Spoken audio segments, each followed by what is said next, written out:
Let's start here. The looting and burning of malls earlier this month has cost our economy billions of rands. And while it's been heartening to see mass clean-up campaigns at shopping centres in KwaZulu-Natal and Gauteng, how do the developers of malls feel about future projects in retail centres?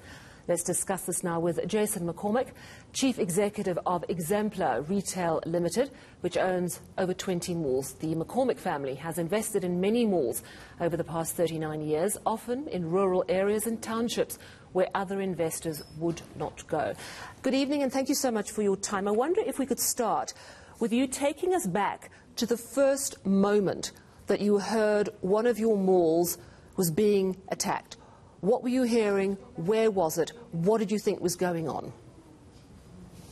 Wow, Sally, it all happened so quickly. It was on Sunday, two and a bit weeks ago. In the evening, we heard that there was rumblings of something coming. I was in rural Limpopo.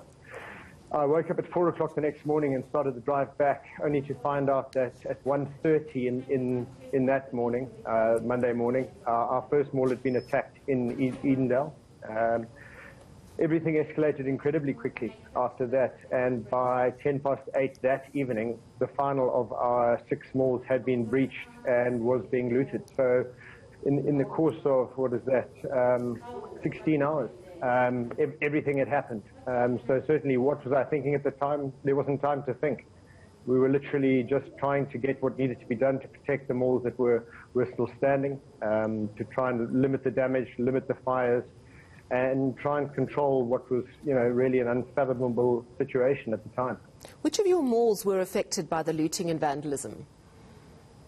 In terms of Exemplar's malls, 2 in Gauteng was Diepkloof Square and Chris Hani Crossing in Vosloorus, which was featured extensively on your guys' program. Yeah. And then in Exemplar, it was 3 in KZN, Edendale Mall in Pietermaritzburg, which suffered extensive damage to fire, Ezekeni Plaza in Ladysmith and Teku Plaza in Newcastle, Madadeni Sizweni, plus 2 that we manage outside, Mayfield Square in Davyton,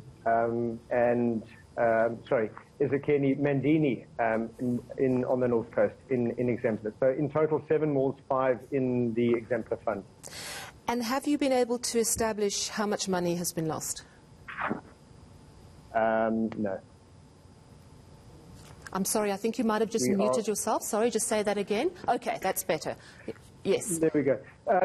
In terms of, we've got a rough indication at this time, in total, including the portions of the malls that we don't own, with 2 of the malls we only own 50% with partners, somewhere between 500 million and a billion rands worth of damage has been, but we haven't finalized the detail yet. The quantity surveyors, the engineers are still finalizing their final reports. So, I don't want to say exactly where it is because obviously, we want to, when we finalize the numbers, we want to make sure of the numbers. We have mobilized, our entire team to be working on this project. We're very proud in the work that we do. We always build for, generally speaking, cheaper than everyone else because we're good at what we do. We're primarily developers that morphed into an ownership structure on the JSE. So in terms of looking at the numbers, we're looking at them with a lot of detail. So we certainly don't want to give away throwaway numbers, but it's certainly not just a couple of tens of millions. It's significant.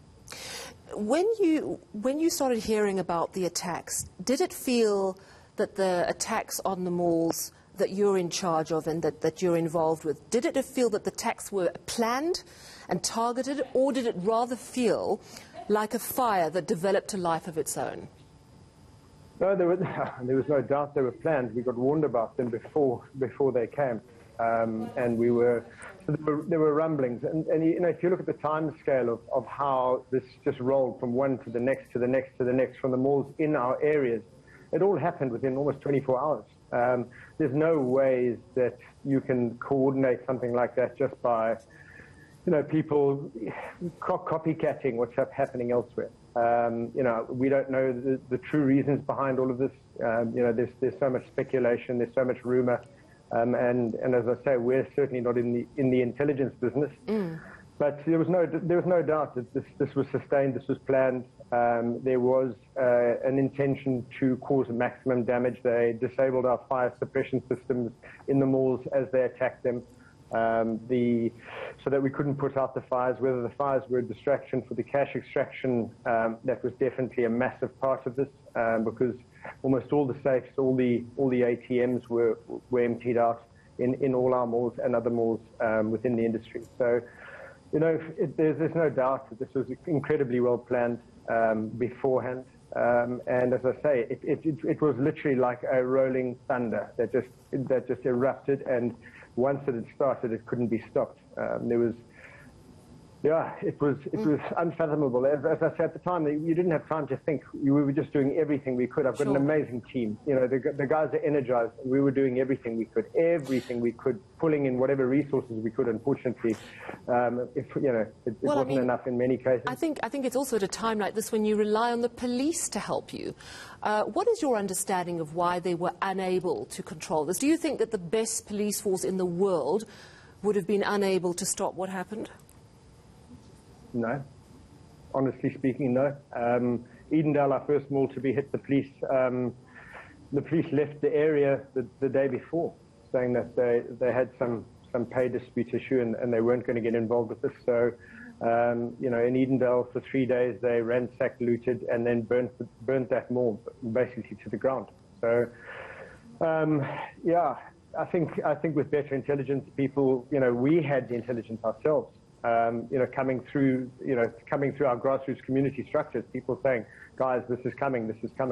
Unfortunately, we're civilians. We're not certainly armed and equipped at this moment to deal with the level of what hit us. And to be honest, in a lot of the places, it was thousands of people coming at us, and to repel that amount of an attack on ourselves without the use of excessive force, without the use of massive amounts of tear gas and whatever else, it was always going to be difficult. So, yes, as I say, yes and no. I think the police definitely were slow on the uptake. In many cases, they were just innocent bystanders because they had no authority to do anything more than just watch as people quite literally molested our properties. What sort of conversations are you having with the retailers, the anchor stores, the anchor tenants in the malls, and within the people who run these malls? Are you feeling actually it's exposed just how vulnerable you are and you need to start thinking of different ways of how you sell to customers? What are the sorts of conversations that you're having at the moment? Sally, to be honest, and as I said to you in the beginning, when this all happened, you didn't have time to think. But I've just finished my road trip through the KZN portfolio and haven't met the national retailers. I've met all the local retailers. We're a big supporter of a broad range of local SMMEs, particularly HDI, black entrepreneurs. In the 5 malls in the Exemplar portfolio, 41% by number of tenants were black or historically disadvantaged individuals, shop owners, individual mom and pop shops. And for me, that's when the thinking started, the feeling started, because now speaking to these guys that have literally lost everything, they're keen to start again. They want to know when we're going to get going, if we're going to get going, because literally their livelihoods are so intertwined with these developments that they would lose everything if we didn't get them up and running again. And obviously that adds another layer to the discussions we've got to have in terms of, are these malls, or certainly 2 of them, are so badly damaged, whether we continue with them is a conversation we are having to have. On the other ones, there's no doubt about it though. On the national levels, the malls trade incredibly well. The retailers are fully behind us. I'm actually amazed at how the main national retailers have been able to pick up again. We opened our first mall that was looted and damaged on yesterday. We'll open our second one on Friday. Chris Harney Crossing, the one that was extensively shown on your show in Foster Risk, that'll open, 80% of it will open next week, Friday. It will include tunnels and whatnot, because there's about 4,500 square meters of that mall that needs to be repaired outside the shop, right? But the tenants have been amazing. The tenants are keen to get in and trading again because they trade well with us. So On a national level, absolutely, the tenants are all very keen to get going. It's nice to see the support or the promise of support from government for a lot of the smaller tenants, the mom and pop shops. And as I say, across our portfolio by number, there's 188 stores that are owned by previously disadvantaged individuals that have no way out unless, you know, they've got some level of insurance, they've got some level of support. And for me, that was when I first got, I don't get depressed often, but, you know, that was when it really, the enormity of the task ahead hit me, because I realized we're not just rebuilding shopping centers, we're rebuilding livelihoods, we're rebuilding hopes and dreams that over the course of 48 hours were shattered. It's absolutely heartbreaking to hear, and amazing, on the other hand, to hear the spirit and the energy to just keep going. But are you having discussions about how to make malls safer? Are we going to see malls with extra security designed differently? Are we going to see malls changing after this? If you're not seeing malls changing, they're dead already. You know, even before this, malls had to be changing all the time. You know, retail is moving so quickly at the moment that, you know, with omni-channel, online, all of this has already made us quick on our feet and be able to pivot a lot more quickly. There's no doubt that this will fundamentally shift the way that we design and manage our shopping centres going forward. But I think at the end of the day, coming back to the comment that you made is did the police or could the police have done enough?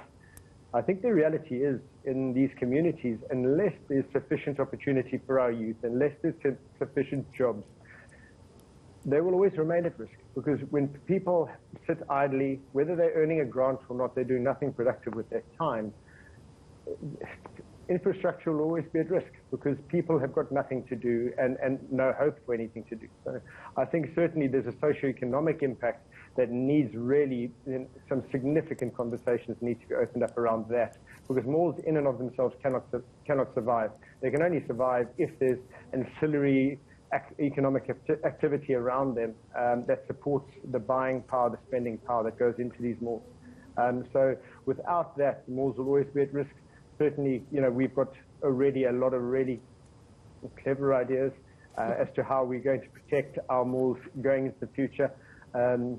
Obviously, it's going to cost a lot of money to install them, but, you know, the big question is, you know, once this is all said and done and the mall's up and running again, can they be insured again? Are the insurers going to have appetite? And so certainly we're going to do a lot to make sure that the investors in the industry are confident that what has happened is less likely to happen, and certainly not on the scale that it has happened again. Yeah, I mean, I was going to ask if you're seeing potential investors pulling out of possible new deals on future malls. So I want to just get confirmation on whether that's happening or not.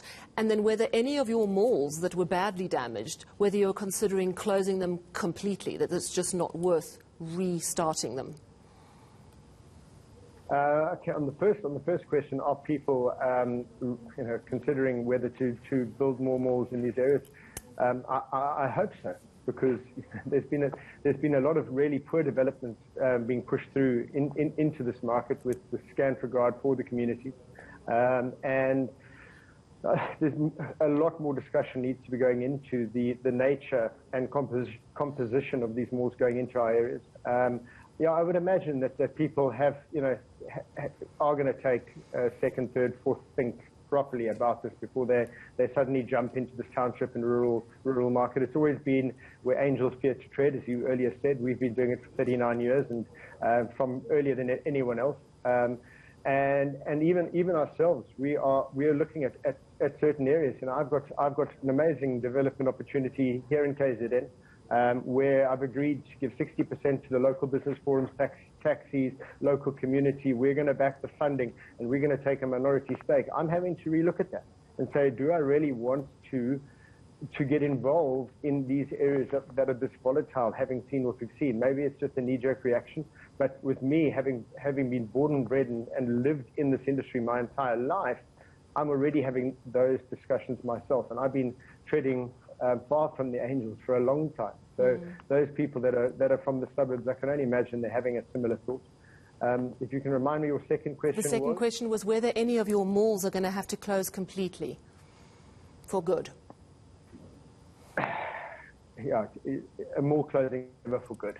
There's just so much at stake. There's so many people. I met a gentleman called Sabella Villakazi in Edendale. When I was going through that mall, he'd started out as a hawker in our taxi rank 10 years ago. We gave him the opportunity to start up a herbalist shop. From there, he raised money. He started a cash loans business. From there, he 7 months ago launched Capital Lifestyle Lounge. He's now the third biggest employer in Edendale Mall with over 60 employees.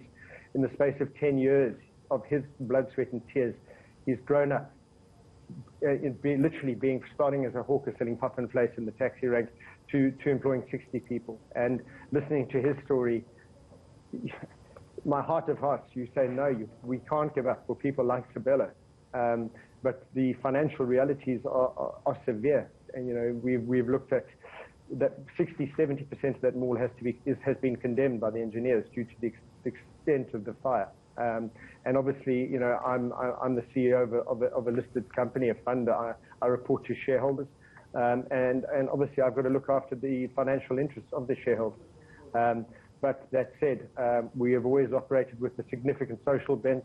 We do what we do, not just for the financial side of it. It is part of a desire to do this change for good. And I'm hoping that we'll get all of them up and running and ensure that we save as many of these opportunity jobs as possible. Well, let's hope so. Good luck to you. Some heartbreaking stories nonetheless. We really do appreciate your time. Thank you very much. That was Jason McCormick, Chief Executive of Exemplar REITail Limited, which owns over 20 malls.